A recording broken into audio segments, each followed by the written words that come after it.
Hi everybody. It's happy after Friday the 13th.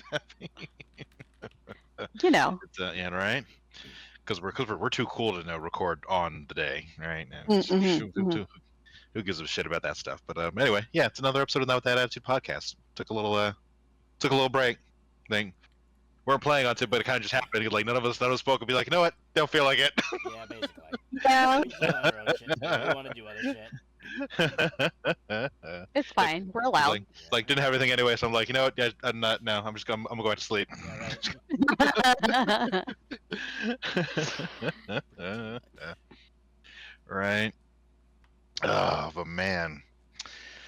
But what a week. Just okay. So I'm gonna get this out of the way. I know everyone and their mother's already been talking about it, but the fucking no reveal of the PS5 Pro earlier this week, Yeah. Mm, right?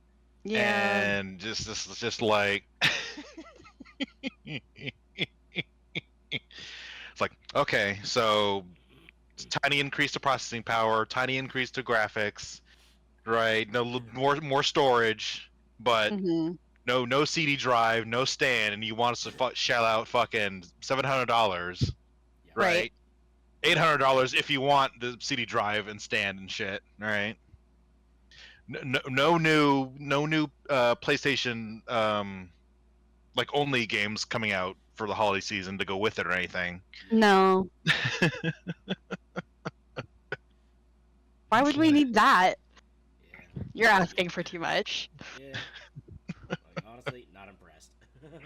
Yeah, no, 'cause it's just like it's I mean it's a result of many factors, but I'd say the main one being with no large portion of gamers who are overly obsessed with graphical fidelity and performance. Is like, no, I need to not just the pores on their skin. I need to be able to see like into the pores and like the Yeah. bloodstream and everything. No, I gotta be hyper realistic detailed. I'm like, it's a fucking video Yeah, game. right. Like, enjoy it for what it is.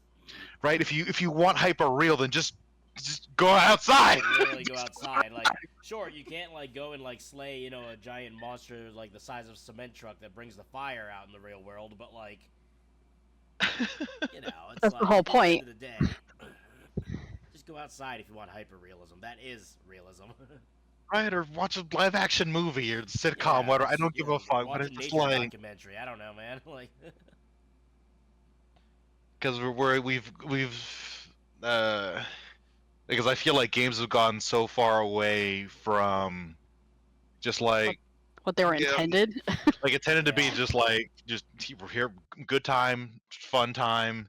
Because I was thinking back to like, obviously the old man me or reminiscing about the past again. Anyway, just go back to 90s, early 2000s, and because even I'm hell, not even the early 2000s, but just like N64, Sega Genesis era, how we had so many mascot video game characters at the time, and like the premises were just like so wild and out there. Everyone was trying a bunch of different things, and like subjectively, like sure weren't particularly good, but it's just like they were still fun.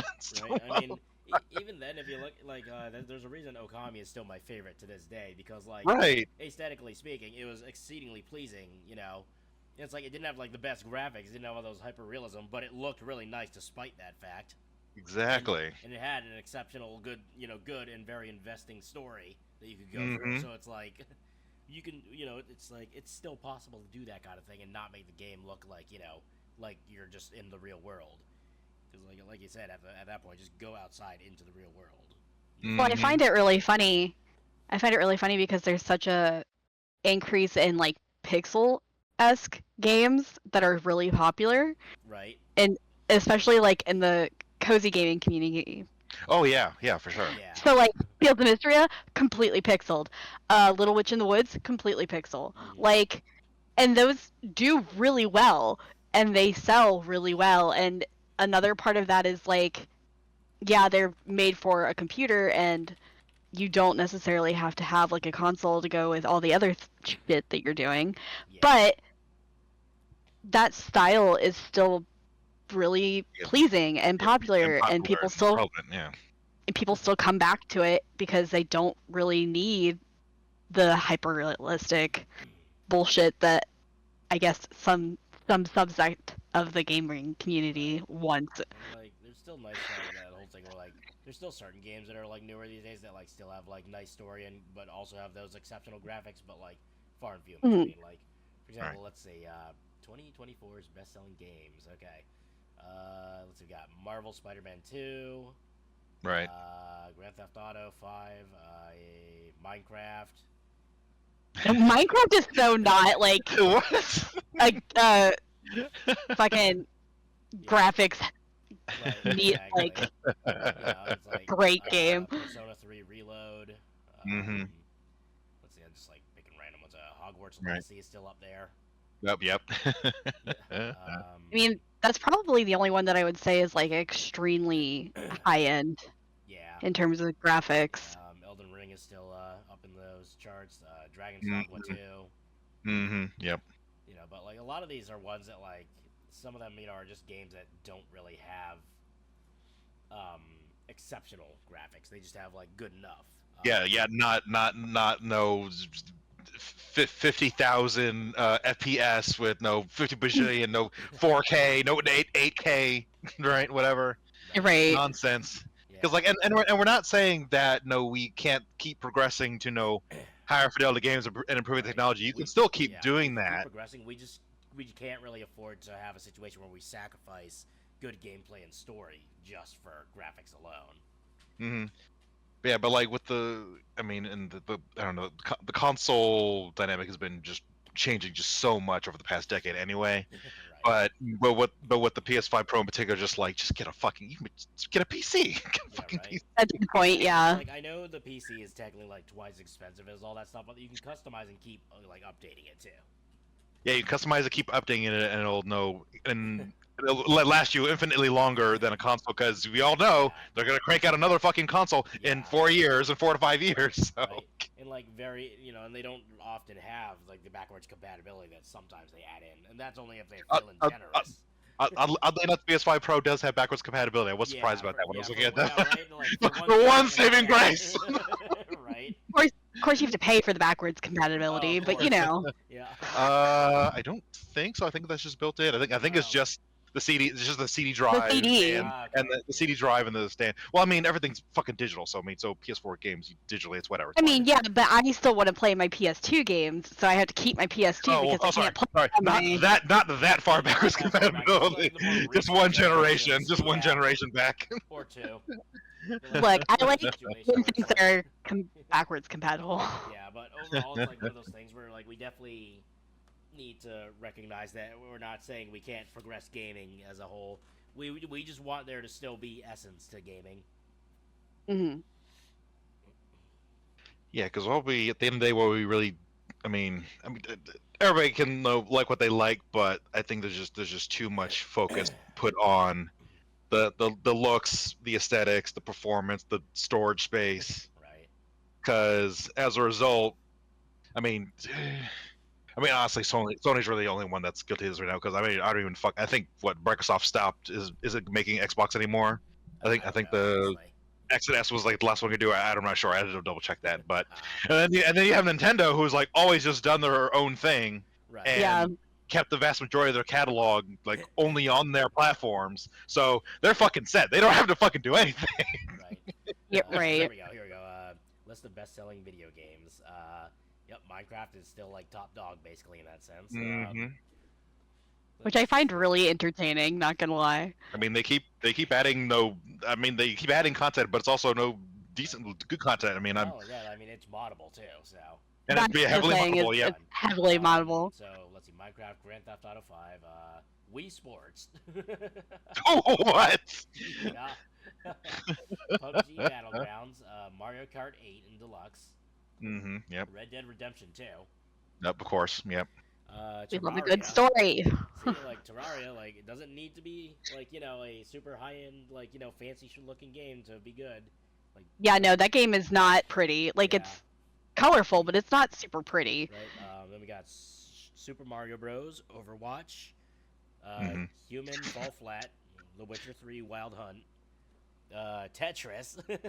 Oh, there we go. Pokemon Red, Green, and Blue have still held the ranks pretty good. Mm-hmm. Let's see, a lot of like No colors. we got Animal Crossing, Smash, Wii Fit, Pac-Man, more Mario Kart, Legends. So a lot of the the Nintendo stuff. But then let's see here. Oh, here we go. Stardew Valley's way up there in terms of its Mm-hmm. how it sells. Popularity. Yeah.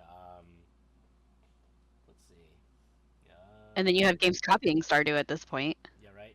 Yeah, well, Yeah. really, that's the thing. It's most of them aren't. Some of them are copies, and others aren't. They're just like simply going off the theme. Cause like Yeah.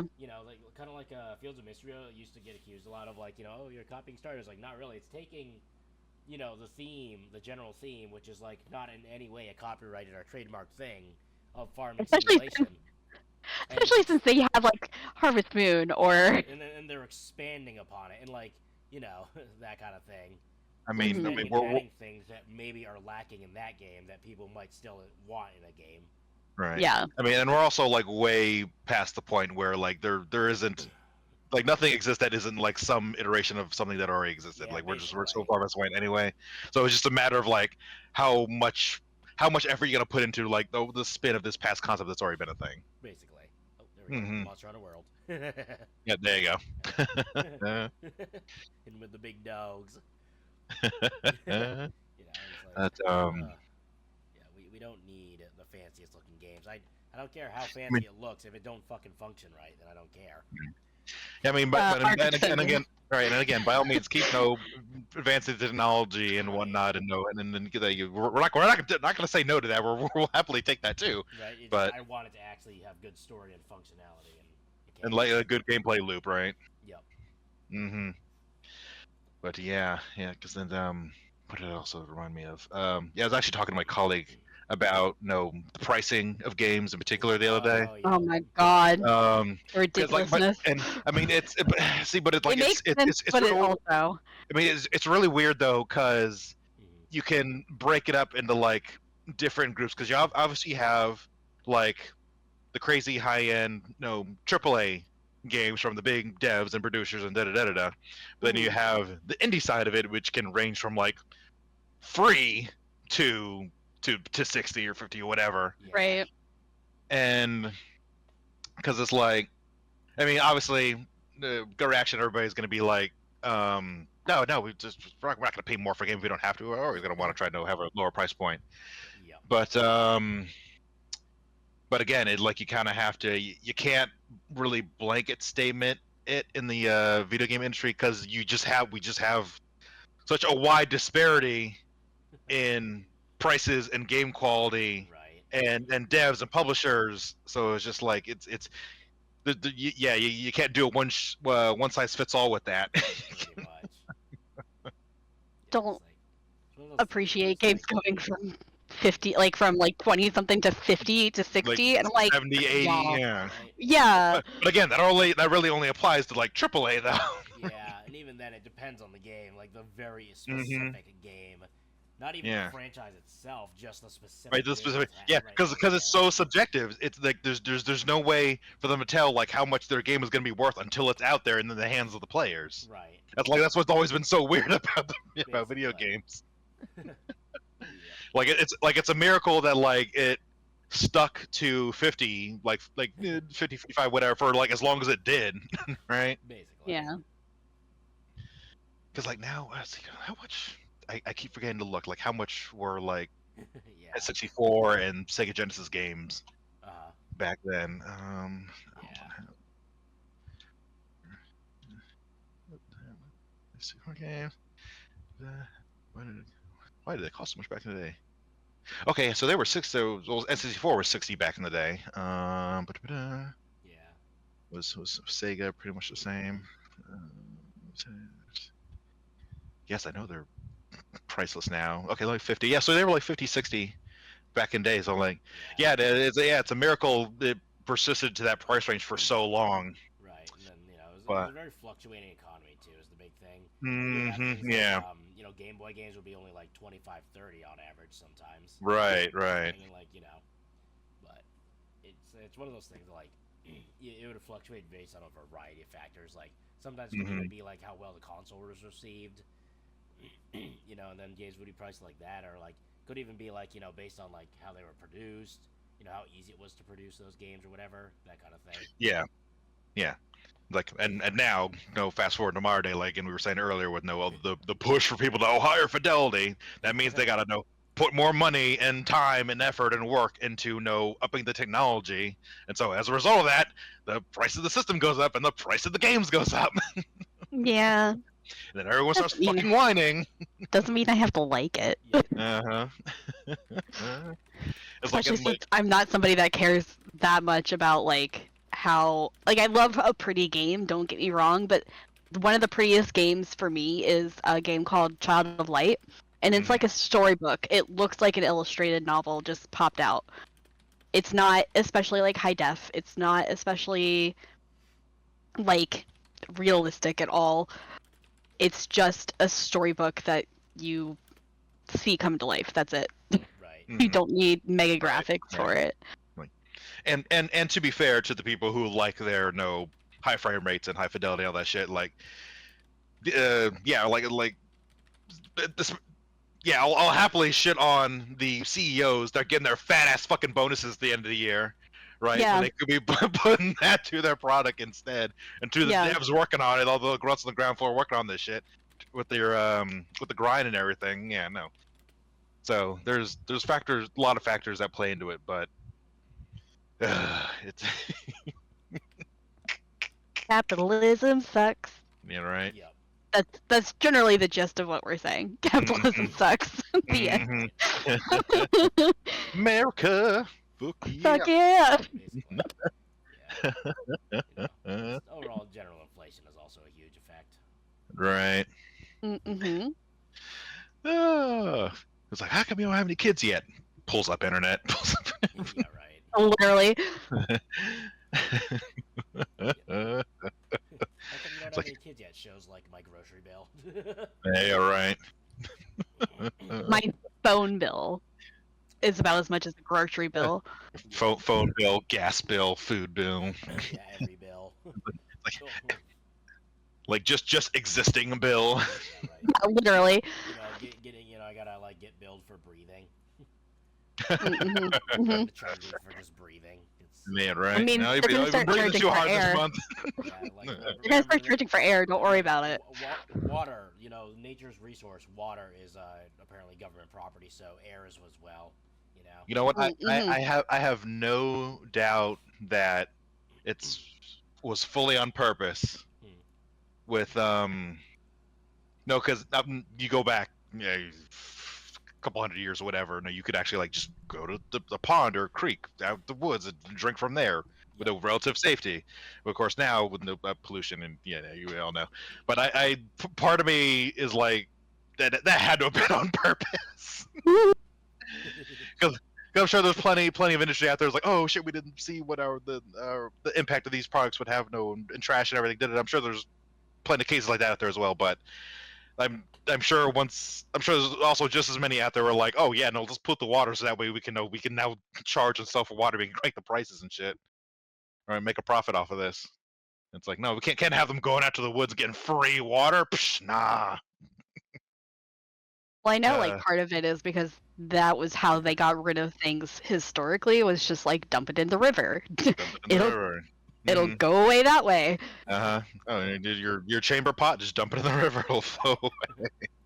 Unless you're like London in the the early 1800s, 1700s, then you just dump it onto the street. But you know, yeah, right. a lot of people just got rid of things through the river, and so I don't think they really thought about it because nobody really cared, and everything was boiled. They didn't know, right? They didn't know about germ theory was not a thing. Bacteria, yeah, right, exactly. Yeah.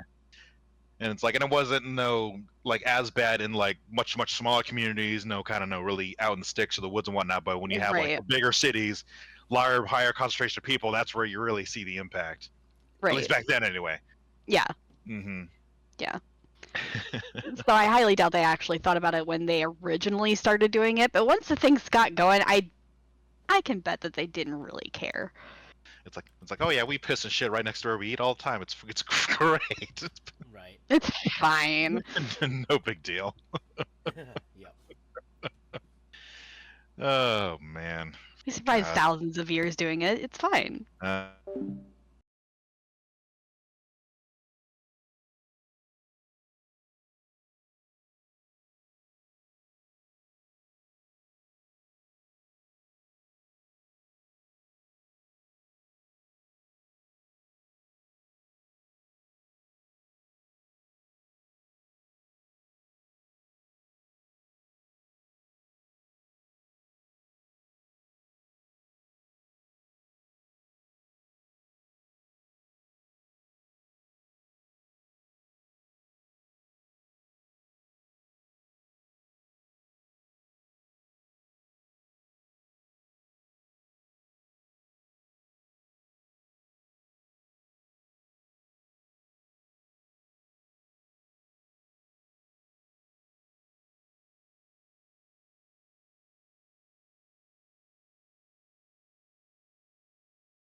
Films have like made the shift to being like more specifically what do they say?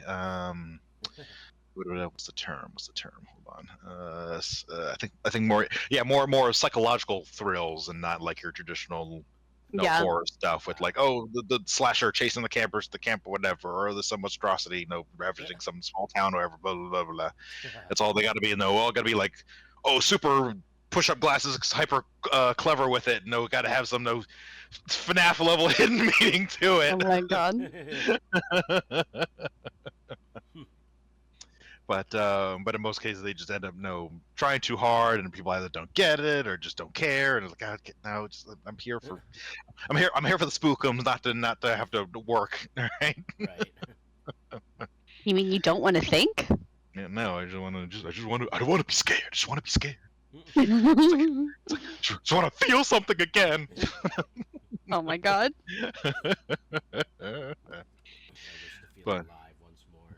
Yeah, right. But again, where you have with the video game side, you're in control, you're immersed. Like the fucking indie horror stuff, they're fucking still killing it for the most part. Yep. And sure, you get a lot of copy paste stuff here and there, but for the most part, I'm probably the only one in the circle that really even gives a damn about horror stuff. I don't really count Shadow because she'll fucking pussy out at the last minute. I just find it entertaining. I'll like play random games with it, but that's really about it. But it's mostly just because like most of the time they're just like the same clean cut recipe, so I just prefer other games anyway. Yeah. I don't mind watching. I would never want to be in the hot seat. I definitely will play and watch. Yeah, because as much as I enjoy my horror games, I'm still like very selective. I won't just go for the first thing I see. Because like the only, I mean, I think like I said it before, because like the one I like still stuck with is like the Resident Evil franchise, because it's like, even though it's had its up and downs and it's gotten, I mean, because like you had your Resident Evil 5 and 6 where it's just like, okay, this is a fucking action movie now, and then you go to 7 and 8, it's like, oh, okay, here we go, we got a nice little fresh coat of paint on the horror, here we go, let's go. But it still had like the just enough right amount of camp that the franchise is known for. Yeah. And then the people enjoy, so it's like, oh yes, so like I'll still stick with them for the end of time. And then you have like every now and again one I'll pick out on the indie scene. Like the last one that I think still sticks to me was I think I talked about it before, Soma. Oh yeah. Yeah, it's like the one I fucking threw my controller at the end of the game. No. It's like, even though I knew it was coming, I'm like, still no. Yep. But yeah, Soma. What was that? There was one more recent I thought I played not that long ago. Oh, like Mm. I mean, kind of Choo Choo Charles, but that's more funny to me than anything. Horror But- adjacent. yeah, right. But what was it before that? Oh, and the fucking observation duty. Yeah, they'll love those. Yep. Yeah, like just really give me stuff that's like out there, just like it can be goofy, silly, whatever, but just give me like really creative ideas or tell me a compelling story, and I'm there. Yeah. And like even though I enjoy the FNAF franchise, I have not played any of the games or read any of the books. I just like hearing about the lore. It's like I'm just here for those hour to 2 hour long lore videos. Well, Fake fan. you're right. Because I'm not a fake fan. That's not I don't know, just like the gameplay loop in those, it just doesn't do it for me. Yeah, right. It's like, but the story though, the stories and the concepts and everything are fascinating. It's the only side of it I enjoy. But yeah, I just couldn't really drum me in enough to want to actually play it. Yeah. But who knows? Maybe I'll give because someone just did put out a demo for a remake of what was it called? Joy of Creation. Because there was, hold on a second, let me list Steam. Let me pull up Steam real quick. Listing. Steam. Joy of Creation. Is this the original? Or is this the demo? Okay, no, this is the new one. But FNAF fan game. You're a dude in your house in your home office. Like spooky shenanigans are happening. You get like a weird text appearing on your computer monitor telling you, "Oh, this is hello creator. This is here. I want to play a game." And and then like as you progress, it'll give you like instructions on how to combat Freddy. Who was there? Freddy, Bonnie, Chica, and Yep. Foxy, right? Because with Freddy, you have to find him on the camera, go to whatever room he's in, and flash him with a flashlight to drive away. But if you mess up, he'll run away and he'll come at you faster next time. Foxy, you have to find him on the camera and look him in the eye on the camera, until he disappears 3 times, and you're safe. Otherwise, if you wait too long, he'll just rush you, gouge your throat out, and you're dead. Sounds like a great time. Yeah, right. But I love the aesthetic of it because it's very dark, very gritty, very visceral. Just like just the act of you, because so periodically you have to run to your fuse box in the other room to swap them out, so you keep the lights on, you keep your cameras on and everything, and charge your flashlight. Yeah. But just the act of your character, opening the fucking fuse box door, it's just like, and he's like just fucking jamming it, like it's just so violent the way he jams everything and opens the doors. It's like I'm watching people I was watching people play it on YouTube here and there, and like literally like almost every single person, when they open the fuse box and put the fuse in for the first time, they just like, what the, oh god. It's like, calm down, all you did was open the box. Yep.